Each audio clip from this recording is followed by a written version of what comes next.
Hello everyone and welcome to Callsign Charlie Models. Time for another unboxing, and today we have another legacy kit, I would like to call it. I don't want to call it old, but it is old. This kit was first released from the Molding Wise of 1973, and this box was from 1980 something. In scale mates it just has 1980X. So there's no actual date of it, but then in 1991 there's another box that came out. So between 1980 and 1991 is when this actual boxing was released. So this kit is 54 years old. So really old. I think my math might be off, but again, a really legacy kit right here. Alright, so we're going to get the sides of the box on here. Some nice pictures of the built model right here. And then some more pictures of the built model on this side as well. Not much to the box art on here. And then we're going to open it up and take a look inside. And not much to it. We got a postcard for some recommendations for aircraft, and you can send $3 to check or money order with no cash and this card to the Revell catalog company. I doubt this is still good. We'll get the box and everything open or taken care of, and then we'll start going through all the parts. Alright, so starting off with the instructions. Alright, this is kit number 4660, and just a nice little history about the Beaufighter going on here. And then we open it up, we have our color call out right in here, just basic colors. And then we're starting off with our engine, getting our engine together, and our pilot figure and cockpit, all that together. We have a decal for the instrument panel right in here. And then we have the sidewalls for the cockpit. We have a couple more decals for the instrument panels on there as well. Then we flip it over. We're adding in our cockpit and our tail wheel if we're doing it in the retracted or the extended version, and then getting everything sandwiched together. Then after that we're getting our fuselage and our wings together, getting that all on, and then we're canopy parts and some navigation lights all in there, and then along with our rudder and horizontal stabilizers. Then after that we're just finishing up with some main landing gear assembly, getting that all on, and then getting our engines added with some other ailerons. We have the options to have the engine cowlings movable or removable, so you don't have to glue them, or you can glue them. Alright, and then we have a couple decal options. So we have the Bristol Beaufighter Mark 1C flown by number 252 Squadron, RAF Coastal Command, Edku, Egypt of 1942. And then we have another one from the flown by 252 Squadron again, RAF Coastal Command, Edku, Egypt, 1942 as well. So are these the same ones? Yep, this is the same one. Looks like, yep, just top and bottom and side profiles for that. So you only have one decal option for this build. Then going through the decals for their age, the decals actually do look pretty good.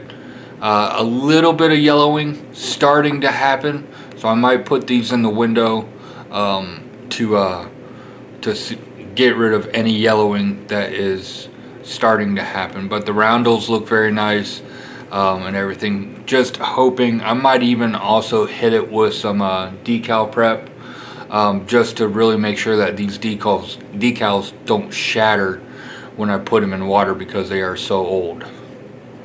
We have our clear parts right here. These weren't in any bag or anything, so they were just being jostled around in the kit, and just a little bit of scratching right there. The clear parts actually don't look too bad. There is a little bit of distortion and magnification to it, but for being molded 50 plus years ago, that's actually not too bad. And you do have some flash along the edge right in here. But again, this is over half a century old at this point. So yeah, the clear parts actually do look fairly decent for being that old right in there. Alright, so we have our first 2 sprues, and we have a little bit of mold release on here. Definitely going to want to wash off, and it's been sitting there for a while, so definitely going to take a toothbrush to it to really scrub it off to make sure it's clean. The detail on here does look nice with the ribbing to show off your fabric, and then everything else. You do have raised panel lines along in here, so definitely going to want to sand those off and then rescribe them as well. Then also add some rivet detail in there, because it's just blade panels with a couple of raised panel lines in there. But I am not seeing any real flash on these parts, so those do look fairly nice. There is a little bit, I mean, just a very little flash. I just knocked off with my thumb right on that spinner, and that is all done. And then we flip it over to the other side. Again, none of these pieces that you're going to be able to see. The only thing that you're going to be able to see possibly is the inside of right here on your tail wheel, and there's no ejector pin marks on that area. So some nice molding for the plastic. Again, just rescribing these panel lines and adding some rivets possibly in there will really liven this thing up, so it doesn't look too bad. Alright, going on with our engine detail. The cooling vanes on the engine are actually molded very nice and crisp. No real issues with that. It's going to be basic detail, but I'm also not sure on how much of the detail you're going to be able to see when it's back behind the engine cowl.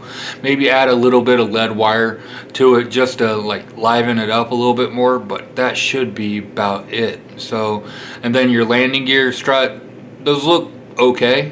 I'm grading it on a scale because I'm sure when this first came out, this is absolutely like cutting edge. Absolutely amazing work when it was first released over half a century ago, but still it's looking fairly decent for today as well. Then we go to the other side, your landing gear doors. You do have very large ejector pin marks on the inside of your landing gear doors, so definitely going to want to take care of those. There's no detail on the inside of those either, so definitely going to either want to liven those up or have them closed, or just deal with the blank plastic for the inside of that. You do have a large ejector pin mark on this piece right here, which will be seen. Yeah, it looks like it's an exhaust stack or something like that. So again, but that one's not too bad. Shouldn't be too difficult to sand out on that one. I'm hoping we can pick it up right there. Okay. And then on this sprue we have our main landing gear wheels right in here. The hubs look okay. Again, main landing gear, no issues with any of that. And your engines, again, the cooling vanes do look alright. I'm not sure about what these engines actually look like when they're all done, but we'll have to see. The cockpit detail, you have basic raised detail. I mean, there's not much detail to go onto here. As you can see, you're gonna have decals that go over it, and so yeah. Then your beginning of the prop spinner right in here, some nice bolt detail on there. And then your props, again, nice prop detail. There is a little bit of flash that's going around the edge of the prop at the tip, but that's about it. Again, a quick run over with a sharp hobby knife, and you will not have any issue with that. And then your exhaust pipes right in here, it looks like, are nice and hollowed out, 2 pieces, so you'll just have the seam line to deal with on that. Alright, so moving on to our fuselage. Again, like the previous sprue that we had that had some fuselage detail, all that we have here are some raised panel lines and some blank plastic in there.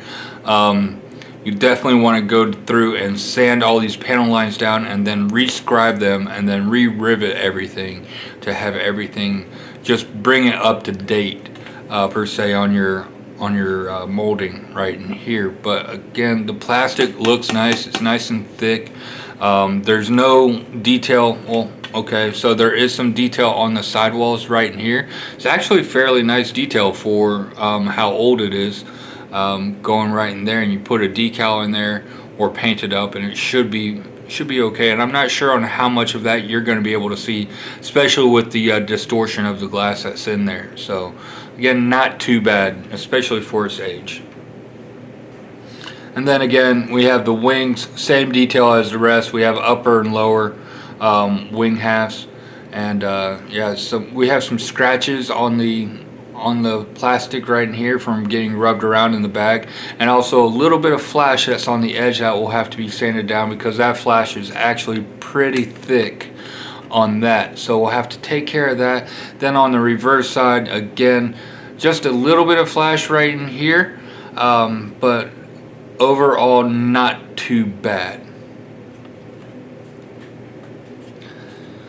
Okay, and then we have the inside of the wings. Again, same detail as the rest of the kit.